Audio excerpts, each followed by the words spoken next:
Graça e paz, amados irmãos. Estamos indo para mais um estudo bíblico. A porção estudada dessa semana foi Deuteronômio, capítulo 26, verso 1, até Deuteronômio 29, verso 9. Estarei lendo apenas o primeiro verso, Deuteronômio 26, verso 1. Quando tiveres entrado na terra que o Senhor teu Deus te dá por herança, e a possuíres, e habitareis nela. Aqui o texto vai falar sobre as primícias, sobre entregar para o sacerdote, enfim. Mas o que eu quero trazer hoje para vocês neste estudo é sobre algo que vemos aqui nesta porção. É interessante que nessa porção da semana, Moisés ele passa instruções para o povo a fim de que o povo ratifique a aliança do Sinai. Isso seria feito quando o povo entrasse na terra prometida. Ao entrar na terra da prometida, teria uma cerimônia especial. E essa cerimônia seria realizado num vale entre o Monte Ebal e o Monte Gerizim. E essa cerimônia foi cumprida mais tarde por Israel. Isso está escrito em Josué, no capítulo 8, no verso 30 ao 35. E aqui veremos falando sobre essa cerimônia sendo feita. Então eles prepararam a cópia da lei, assim conforme Moisés pediu, Moisés instruiu. E aí metade foi para o Monte Gerizim, a outra metade para o Monte Ebal. Então, assim como foi ordenado anteriormente, conforme estudamos aqui em Deuteronômio nessa porção. Certo? Então veja, aqui nesta cerimônia que foi instruída em Deuteronômio, no capítulo 27 e capítulo 28, então você vê aqui as instruções desses dois capítulos. Veja, vamos ver que nessa cerimônia as bênçãos elas viriam em decorrência à obediência e as maldições viriam por consequência da desobediência. E aí seriam declarados nesses montes a bênção e a maldição. As bênçãos seriam declaradas no Monte Gerizim e as maldições declaradas no Monte Ebal. E Moisés, ele traz essa advertência ao povo, falando sobre as terríveis consequências que iriam cair sobre os filhos de Israel se eles desobedecessem os termos do Pacto do Sinai. Então, se você for observar em Deuteronômio capítulo 28, do verso 15 em diante, vai falar sobre as punições em decorrência à desobediência. Então, por consequência à desobediência, viriam punições, viriam castigos, maldições. Alguns até consideram estranho o fato de não haver só bênçãos, mas também existir maldições. E são várias maldições. Você vê que as bênçãos, é esse pedaço aqui, as bênçãos. Agora as maldições, até o final do capítulo.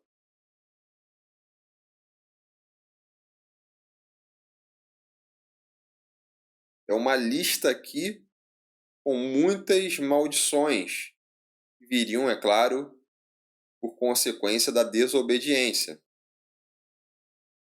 Veja, a questão é, se tivéssemos apenas o conhecimento das bênçãos, talvez nós não reconheceríamos o valor da obediência. As maldições, elas elevam o temor. Ainda que, em alguns casos, a pessoa venha a obedecer por medo. Ainda nesses casos, a pessoa vai reconhecer a importância da obediência, porque quando se fala sobre castigo, todo mundo fica assustado. Agora, só para exemplificar aqui, veja, eu quando coloco as minhas filhas de castigo, ou quando ameaço colocá-las de castigo, caso elas não me obedeçam, eu não faço isso porque eu tenho prazer de castigá-las, mas é porque eu quero o bem delas. E muitas das vezes, apontar um castigo é a única estratégia que funciona. E eu tenho certeza que se eu deixo bem claro para elas o castigo que elas receberão, elas vão pensar duas vezes antes de desobedecer. A minha filha mais velha, ela vai fazer 8 anos, ela já entende mais as coisas. E hoje ela é uma menina muito obediente. Mas a repreensão é necessária como um lembrete para obedecer. Um exemplo: a minha esposa fala para minha filha mais velha: Filha, faz o dever de casa. Se ela disser, tô indo, e se tô indo pode render 20 minutos, 30 minutos, 1 hora, e talvez possa cair no esquecimento e não fazer o dever. Agora, se eu falar, filha, faça o dever, senão você vai dormir mais cedo. Filha, faz o dever, senão você vai ficar uma semana sem YouTube. Vai ficar sem celular. E pelo incrível que pareça, com a minha filha mais velha, até se eu disser que vai ficar uma semana sem pipoca, isso funciona. Ela atende na hora, vai fazer o dever na hora. Agora, a questão é a seguinte: assim como eu, sendo pai, fazendo repreensões, Deus, com essa lista de maldições, ele faz isso para criar temor. Isso gera uma prontidão para a obediência. Agora, se eu deixasse as minhas filhas fazerem o que bem quisessem, fazer o dever na hora que quiser, ir para a escola se quiser, ficar o dia inteiro no celular, sem exortar, sem aquela ameaça básica de castigo, que valor ela dará para a obediência? Que valor nossos filhos darão para a obediência? A minha filha diria: Ah, eu faço o que eu quero, nada acontece comigo, obedecer para quê? Qual é o benefício da obediência? Quando é apontado o malefício da desobediência, aí ela rapidinho vai entender o benefício da obediência. Se um pai não exortar, há uma grande chance do filho crescer na rebeldia. E é por isso que Deus nos corrige, é por isso que Deus nos adverte. Lá em Hebreus, no capítulo 12, no verso 5 ao 7, está escrito: Já vos esquecestes do ânimo que ele vos fala como a filhos? Filho meu, não despreze a disciplina do Senhor, nem fiques desanimado quando por ele és repreendido, pois o Senhor disciplina a quem ama e pune a todo o que recebe como filho. É visando a disciplina que perseverais. Deus trata como filhos, pois qual é o filho a quem o pai não disciplina? Ele nos trata como filhos. Ele é de fato nosso pai. Com isso, ele nos disciplina. Mas isso é porque ele ama, meus irmãos. Quando se sabe as consequências da desobediência, isso nos dá, inclusive, uma maior noção do valor da graça. Infelizmente, alguns não entendem isso e acabam tornando a graça algo barato, algo muito banal. Eu vou fazer aqui um exemplo bem simples. João, ele estava precisando de um dinheiro emprestado. E aí ele vai até alguns amigos e fala: "Ah, poxa, eu tô com algumas dívidas querendo pagar aqui e tal". E aí alguns amigos sugerem João de pegar dinheiro emprestado com um agiota, o que é considerado crime. Mas aí um amigo dele disse: "Quando você terá esse dinheiro em mãos?" Então, João diz que precisaria de dinheiro emprestado.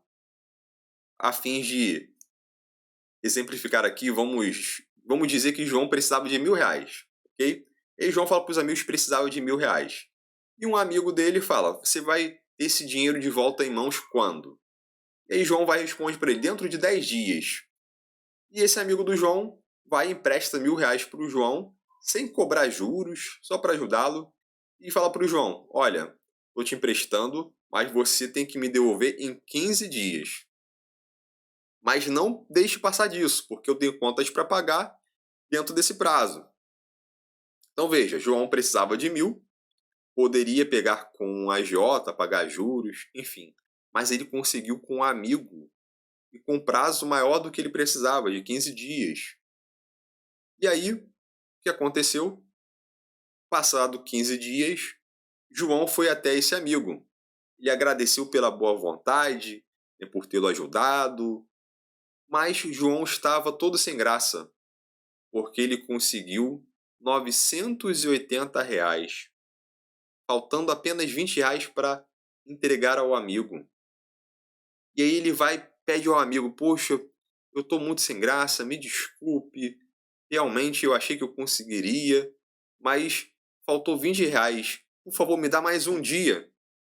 Amanhã eu te dou os 20, eu te dou agora os 980 e amanhã eu te dou mais 20.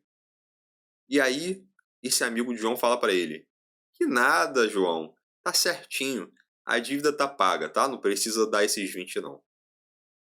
Agora veja, ele pegou emprestado R$ 1.000 e não pagou R$ 1.000.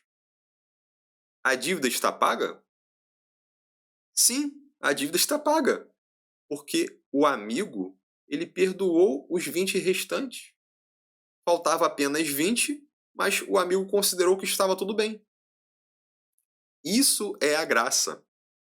Isso é a graça. É claro que a graça não é dinheiro, mas estou demonstrando aqui fazendo uma comparação. A graça funciona da mesma forma. Agora veja, se João ele fosse para o caminho errado, o caminho do crime, ele vai e pega R$ 1.000 com um agiota, que certamente cobraria juros altos. Você acha que ele pagando R$ 980 estaria tudo certo? A dívida só ia aumentar mais ainda. Ir pelo caminho errado faria com que ele viesse a perder bens, talvez poderia correr risco de morte. E nesse caso, ele não ia receber o perdão da dívida. Pelo contrário, ele apenas iria estar com risco de morte. O salário do pecado é a morte. E nesse exemplo, ele não seria alcançado pela graça. Não receberia o perdão da dívida, não quitaria a dívida. Agora, um terceiro exemplo. E se João, ao pegar os R$ 100 com o amigo dele, ele agisse de forma imprudente e falasse: ah, meu amigo é muito bom, ele vai me entender. Quando eu tiver o dinheiro, eu pago ele quando eu tiver, quanto tiver. E aí, todo o dinheiro que chegasse nas mãos do João, ele ia torrando. Ele ia gastando tudo. Foi gastando, gastando. E aí, passaram 15 dias do prazo, ele não procura o amigo. E aí, o amigo, olhando o horário, caramba, começou a ficar preocupado. Caramba, eu tenho que pagar a conta e João não me procurou. E agora? João não me procurou, o que eu faço? Poxa, vou ter que ir na casa do João, porque eu preciso pagar a conta. E aí, ele foi na casa do João, bateu na porta. João vai, atende e fala: João, e aí, cara? Poxa, eu preciso do dinheiro para pagar a conta, você esqueceu de mim? E o João vai e responde pro amigo: não, não esqueci não, cara. É que eu tô sem dinheiro mesmo. Eu tava sem jogos pro meu PS5. Aí durante a semana eu fui e comprei alguns jogos. E aí, o que ia acontecer? Esse amigo ia ficar irritado com a situação. Ele ia ficar irritado com o João. Porque ele teve boa vontade de ajudar, mas João fez pouco caso da bondade dele. E aí ele falaria para o João: João, eu te ajudei, você disse que precisava, eu nem cobrei juros, mas eu preciso desse dinheiro hoje para pagar uma conta. Você diz que não tenho dinheiro? E agora o que eu faço? E João vai e fala para ele: Ih, você precisava, cara? Vou ver se tem algum dinheiro aqui. E aí João abre a carteira e encontra uma nota de R$ 20. E ele entrega para o amigo os de R$ 20. E o amigo fala o que para ele? João, esses R$ 20 não ajudam em nada. Eu preciso do valor todo. E se você não conseguir hoje, se eu tiver que pagar multa pelo atraso da conta, é você que vai pagar. Veja, meus irmãos, alguns fazem pouco caso da graça. Acham que podem viver do jeito que quiser e tá tudo certo. Acham que receberão o perdão de qualquer jeito e pode pecar à vontade. Voltam, vivem na anomia, vivem na anarquia, sem lei nenhuma. Posso fazer o que eu quiser.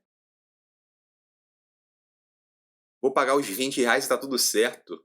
O amigo perdoa os 980. Não é assim, meus irmãos. Perdoar pagando 980, faltando 20, é uma coisa. Agora, pagar 20 e obter o perdão dos 980 é outra. Não é assim. E a graça funciona de forma semelhante a esse exemplo.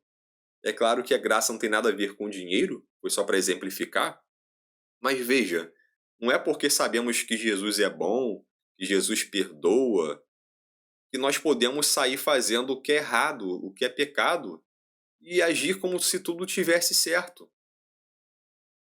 Não é por aí. Aquele que tem Jesus deve se esforçar ao máximo para obedecer, guardar os mandamentos, exercer a justiça, ter um bom testemunho de vida. Agora imagina, se alguém fala que crê em Jesus e vive no adultério, na imoralidade sexual, dá um péssimo testemunho, essa pessoa está muito pior do que esse João, do exemplo, quando ele só tinha R$ 20 na carteira para dar ao amigo. Meus irmãos, é pela graça, mas não é de graça. Foi pago um alto preço por isso. Lembrando a você que todos pecaram e foram destituídos da glória de Deus, afastados da presença de Deus devido ao pecado. Mas eu tenho uma coisa para te dizer. Lá em Isaías 53, no verso 5, mas ele foi ferido por causa das nossas transgressões e esmagado por causa das nossas maldades. O castigo que nos traz a paz estava sobre ele, e por seus ferimentos fomos sarados. Em Deuteronômio 28, vemos que a maioria das maldições, elas são naturais, físicas, são para esse presente mundo. Fala sobre enfermidades, pragas, fome, sede, exílio, tudo decorrentes à desobediência. Mas Jesus nos livrou de males ainda maiores. No Novo Testamento há várias advertências. Jesus fazendo repreensões, ele fala sobre os perigos do inferno, onde o pecador é lançado em corpo e alma. E quando nós temos o entendimento que nós fomos perdoados e o preço da redenção foi o sangue de Jesus, nós começamos a entender mais o valor da graça. Claro que não é porque experimentamos essa imensurável graça que nós podemos sair por aí transgredindo. Não é por aí. Não é assim. Quem faz isso está fazendo pouco caso da graça. Na carta aos Hebreus, no capítulo 10, verso 26 até o 29, está escrito assim: Se continuarmos intencionalmente no pecado, depois de receber o pleno conhecimento da verdade, já não resta mais sacrifício pelos pecados, mas uma terrível expectativa de juízo e um fogo ardente que destruirá os adversários. Quando alguém rejeita a lei de Moisés, morre sem misericórdia pela palavra de duas ou três testemunhas. Imaginai quanto maior castigo merecerá quem insultou o Filho de Deus e tratou como profano o sangue da aliança, pelo qual foi santificado e afrontou o Espírito da graça. Olha só que profundidade desse texto. Aquele que vive de forma deliberada no pecado, que vive pecando intencionalmente, depois de já conhecer a Cristo, ter o pleno conhecimento da verdade, já não resta mais sacrifício pelos pecados. Sabe o que isso significa aqui? Que a redenção de Cristo não vai servir para essa pessoa. O perdão dos pecados não virá para essa pessoa. A graça não irá para essa pessoa. Essa pessoa que vive no pecado e acha, você é salvo pela graça, essa pessoa não será alcançada pela graça. Quem vive intencionalmente no pecado, depois de receber a Cristo, essa pessoa fez pouco caso da graça. E a redenção de Cristo não será para essa pessoa. Essa pessoa não vai obter o perdão.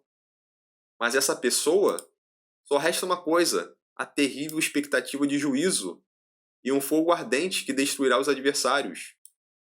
É o mesmo fim dos adversários. Olha só. Fogo. E aqui tem um outro, né, exemplo aqui muito profundo. Quando se tinha um sinédrio, um transgressor ele morria pelo depoimento de duas ou três testemunhas. Mas quem reconhece Jesus como Senhor, essa pessoa tem uma cobrança maior. E aí, se a pessoa pecar intencionalmente, viver na prática do pecado, ela vai receber um castigo maior do que esses que morriam conforme a lei de Moisés. Olha só, o castigo é maior, porque quem vive na prática do pecado, peca intencionalmente, insulta a Jesus. Quem peca intencionalmente profana o sangue da aliança.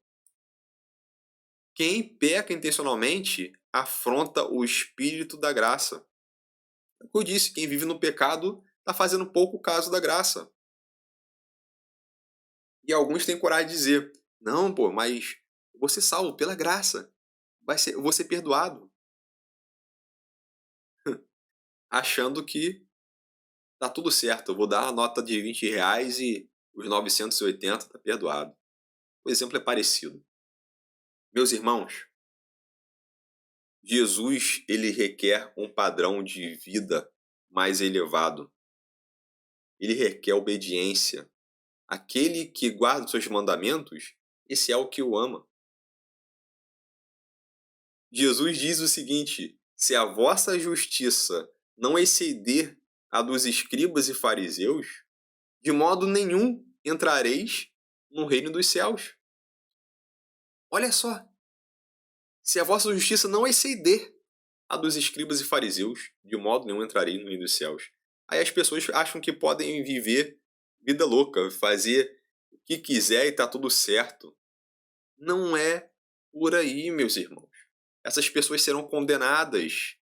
As pessoas estão insultando a Cristo, estão profanando o sangue da aliança, afrontando o Espírito da graça. Só resta uma coisa para essa pessoa: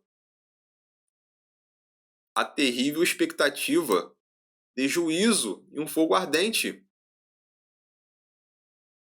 O negócio é muito sério. Viver para Cristo há exigências. Jesus requer um padrão mais elevado. A justiça de um cristão, ela deve exceder a dos escribas e fariseus. Em Mateus 5, Jesus ele cita a lei e vai fazendo várias cercas. Você pode ler em Mateus 5, a fim de impedir que o pecado seja cometido. Jesus vai falando: ouvistes o que foi dito, não assassinarás. Mas eu te digo para não odiar o seu irmão.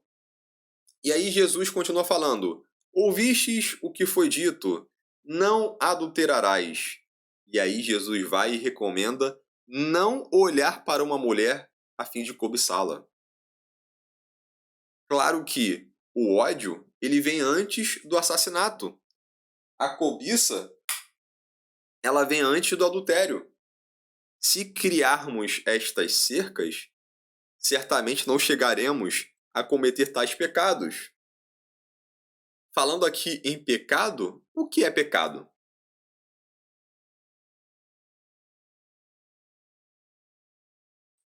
O que é pecado, meu irmão?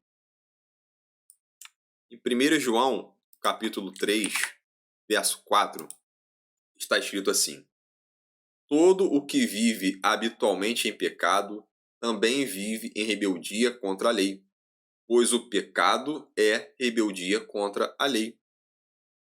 Meus irmãos, pecado é transgressão da lei, é rebeldia contra a lei. Coloquei aqui uma outra versão. Todo aquele que pratica o pecado também transgride a lei, porque o pecado é a transgressão da lei.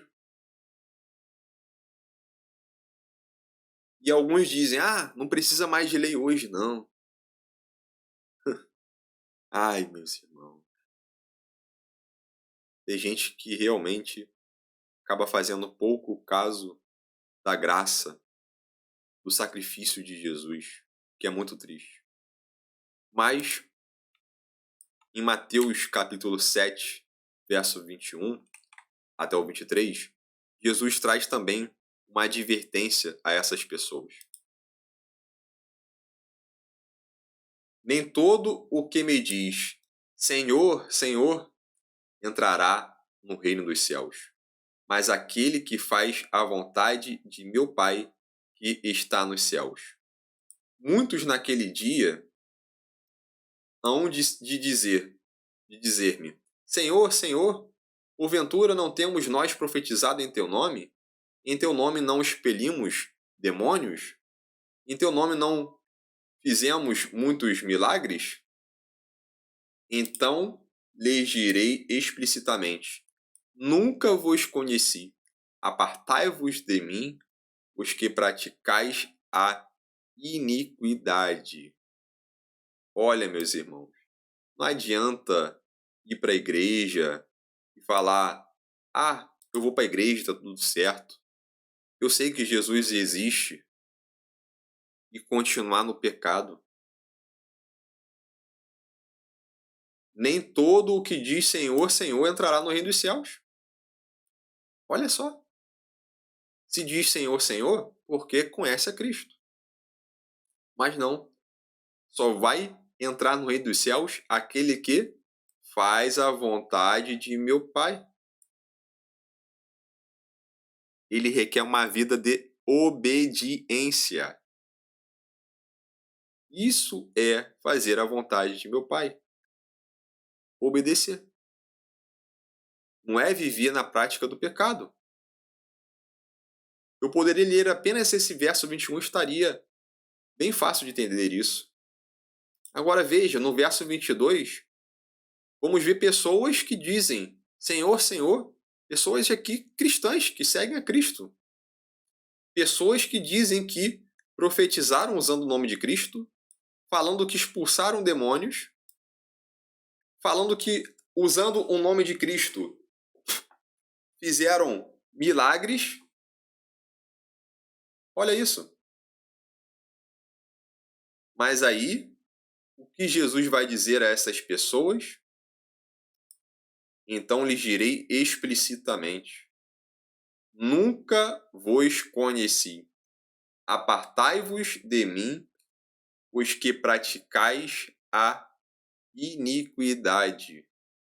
Iniquidade é justamente a pessoa que vive na anomia. Aqui, a palavra grega anomos, né, anomia, que é de anomos, que vem, né, do grego, a significa contra, né, é um prefixo que é contra, e nomos é um substantivo para a lei. No caso, anomos é contra a lei, anomia, contra a lei. Aqui está falando sobre a prática da anomia, a prática contra a lei.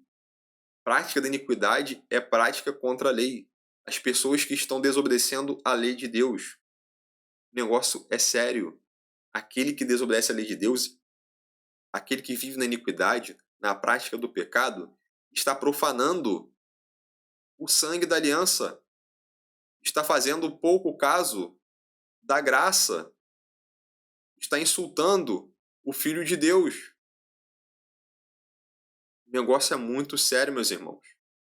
Em Colossenses, no capítulo 1, no verso 10 ao 14, diz assim: a fim de viverdes de modo digno do Senhor, para o seu inteiro agrado, frutificando em toda boa obra e crescendo no pleno conhecimento de Deus. Vou colocar aqui numa versão mais simples. Certo? Assim oramos para que possais viver de maneira digna do Senhor, agradando-lhe em tudo, frutificando em toda boa obra e crescendo no conhecimento de Deus. Fortalecidos com todo vigor, segundo o poder da sua glória, para que com alegria tenhais toda perseverança e paciência, dando graças ao Pai, que vos capacitou a participar da herança dos santos na luz. Ele nos tirou do domínio das trevas, nos transportou para o reino do seu Filho amado, em quem temos a redenção, isto é, o perdão dos pecados. E essa redenção, esse perdão dos pecados, será para quem? Quem foi capacitado para participar da herança dos santos na luz? Quem foi tirado do domínio das trevas e foi transportado para o reino do Filho amado? Quem?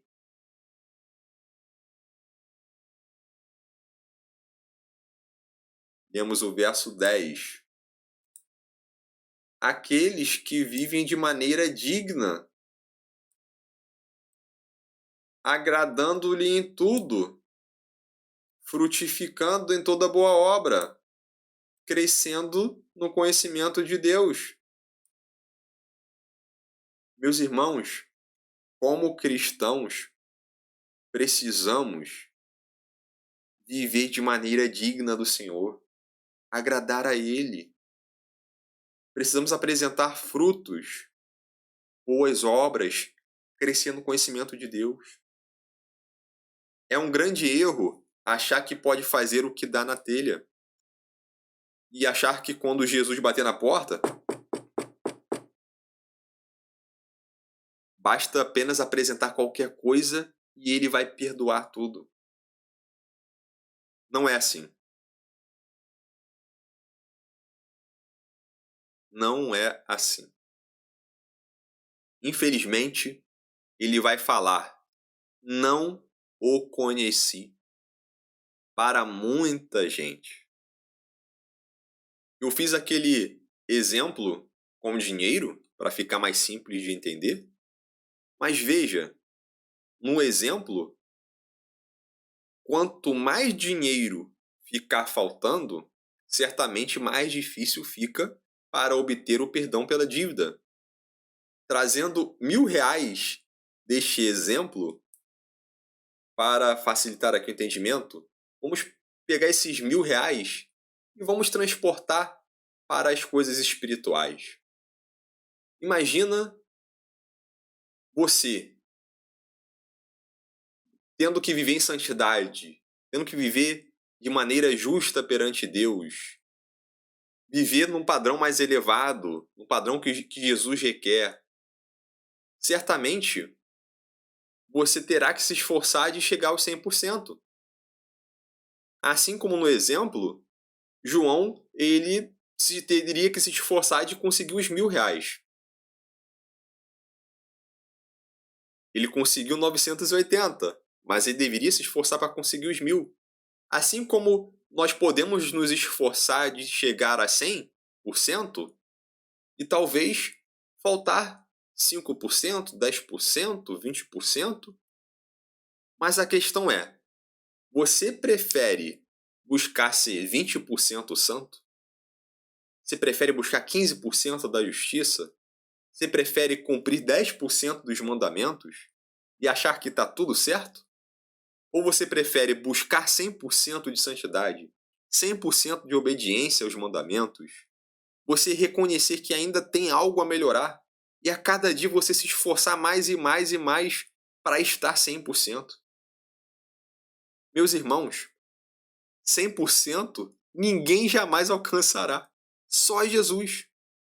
Ele, como homem, ele foi totalmente santo, pois ele não pecou. Agora veja, ainda que não venhamos a conseguir chegar ao 100%, deve ser a nossa meta, o nosso alvo. Eu devo me esforçar para ser 100%. Eu quero entregar esse 100% a Ele. Quero ser santo. Quero ser obediente. Quero ser justo. E é aí que entra a graça. Assim como o amigo do João, ao receber R$ 980, ele perdoou os R$ 20, vendo que João fez o possível, apesar de faltar pouco, o amigo perdoou a dívida. Está pago. E é assim também que funciona a graça. Jesus concede a sua graça para aqueles que buscam viver uma vida reta diante dele, uma vida em justiça, uma vida de obediência. Agora, aqueles que vivem na prática da iniquidade, esses não serão alcançados pela graça. Para encerrar aqui, existe uma palavra em hebraico chamada teshuvá. Teshuvá significa literalmente retorno. Tem um sentido de arrependimento. É necessário que venhamos a fazer teshuvá, que venhamos a nos arrepender, retornar para Deus. Precisamos buscar estar 100% com Ele. Se você que está me ouvindo tem algo na sua vida que você precise se acertar, se você tem vivido na imoralidade sexual, se você tem dado calote, se você tem feito coisas que desagradam a Deus, se tem feito gato, ou seja lá o que, o dia de você se acertar é hoje. Se arrependa, retorne a Deus. Volte-se para Deus, meu irmão, e receba a bênção da vida. Que Deus abençoe vocês grandemente e nos vemos na próxima semana para mais um estudo.